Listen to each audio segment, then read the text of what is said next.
Сайн бацааны үзэгчдээ номын нэвтрүүлгийн нэгэн шинэ дугаар оюун ухааны ресторанаас хүрэхэд бэлэн болсон байна.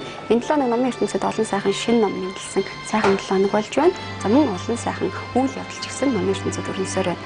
Энэ 7 хоногийн номын ертөнцийн нэвтрүүлгийн жичин хүүхдийн номын ертөнц захирал оюун билэгтэй үзэгч та бүхнийг уулзуулах болно. Ингээ бүгдээрээ энэ 7 хоногийн нэвтрүүлгийн эхлүүлээ. Нэвтрүүлэг оюун ухааны ресторан Majestic номын дэлгүүрээс эхэлж байна. Харин номын ертөнц нэвтрүүлэгтэй хамт оюуны дэмжигч Ахмад Зибрэнд хамт байна.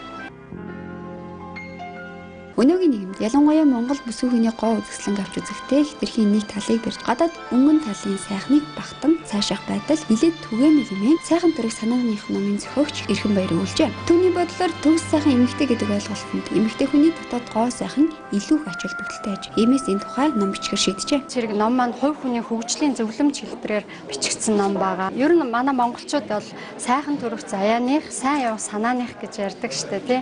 Гэхдээ миний бодлоор бол эмэгтэй хүний бүсгүй хүний гоо сайхан бол сайхан амжилтанд хүрэхтэй аз жаргалтай амьдрахад бол хамгийн чухал юм бол тэр дотоод гоо сайхан тэр хүний дотоод ертөнцтэй бие авчих байдал боловсрал мэдлэг туршлага ийм зүйлүүд байдаг те хэрвээ эмэгтэй хүн өөрөө зориг тэмүүлэлттэй амьдралд итгэлтэй байх юм бол те өөрийнхөө дотоод ертөнцийг хөгжүүлж чадах юм бол сайхан эмэгтэй хүн болж өөрөө төрж бас болох юм а гэсэн санааг илэрхийлж чана. Номын зохиогч энэхүү номоороо дотоод гоо сайхныг нээн төлөвшүүлэх буюу өөрийгөө боловсруулах, амьдралын зөв хөвшлийг өөрөө өөртөө бий болгон зоригтой амьдрах гэсэн санааг бүхэд бүсгүйчүүдэд хүргэхийг зорьжээ.